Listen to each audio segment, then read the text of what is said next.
Science 4. Life cycle of plants. Objectives. At the end of the lesson, you should be able to tell what the life cycle means. Describe the stages in the life cycle of plants. Compare the stages in the life cycle of plants. Tell how the environment affects the life cycle of plants. Enumerate the things that plants need in order to grow. Appreciate the importance of plants. Look at the pictures.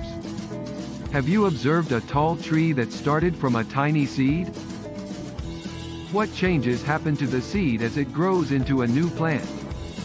Just like humans and animals, plants have life cycle too. What does life cycle mean? Life cycle is the series of changes in the life of an organism, including reproduction. In the previous lessons, you have learned about the different parts of plants and their functions. The flower is the reproductive structure of a plant which develops into fruits. The fruit contains the seeds.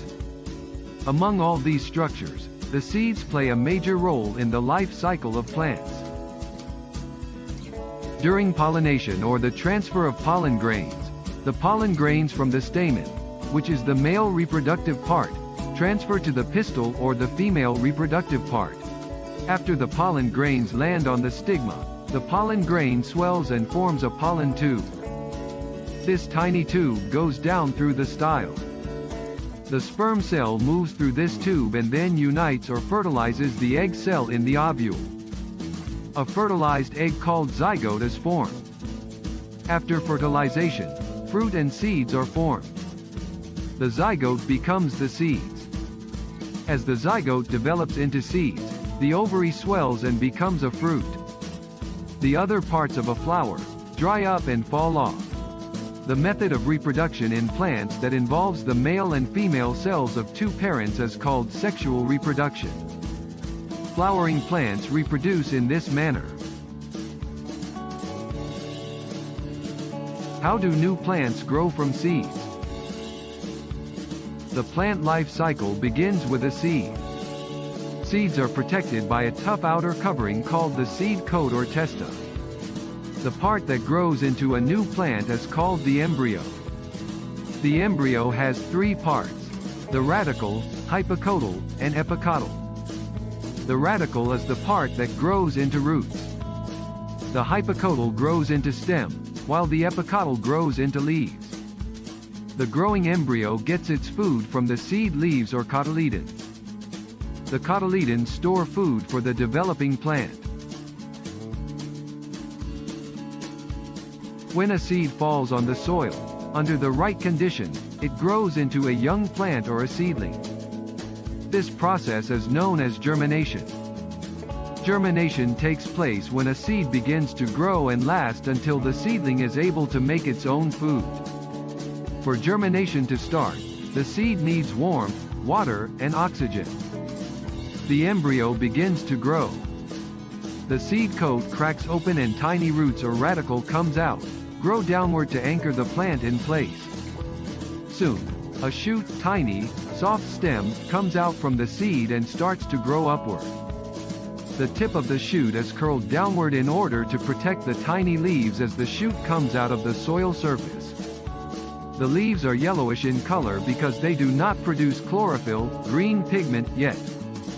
When the shoot is totally out, the tip uncurls and the leaves are exposed to sunlight.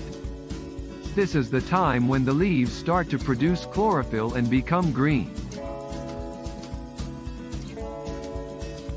Until it is able to make its own food, the seed gets its nutrients from the endosperm. Endosperm is a tissue produced inside the seeds of most of the flowering plants following fertilization. As the seedling grows, it will eventually use up the stored food in the endosperm. The endosperm will then shrivel, wither and dry, and fall off from the growing plant.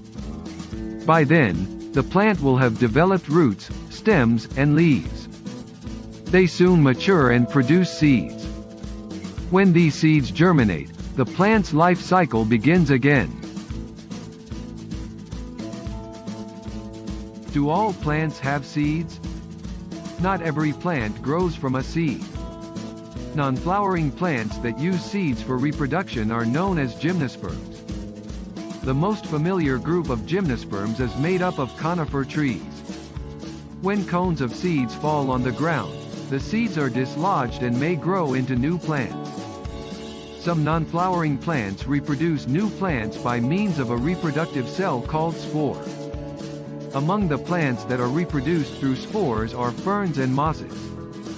They are so small that they are scattered by the wind and grow where they are dispersed.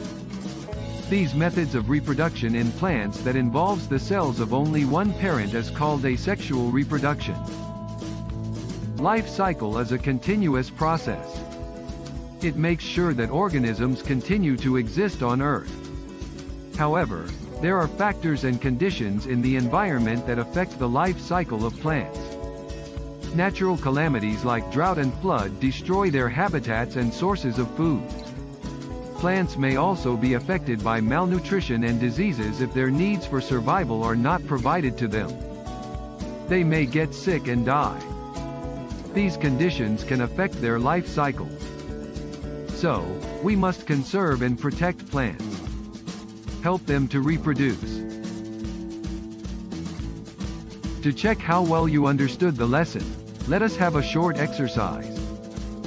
Show thumbs up sign if the sentence is correct. If not, show thumbs down sign. 1. The plant's life cycle begins at the flowering stage. Thumbs down. 2. The seed absorbs much water as it grows. Thumbs up. 3. The seed grows and turns into a flower right away. Thumbs down. 4. The primary roots develop during the seed stage. Thumbs up. 5. The cycle ends when the new plant produces seeds. Thumbs down. You are awesome. You've got them right.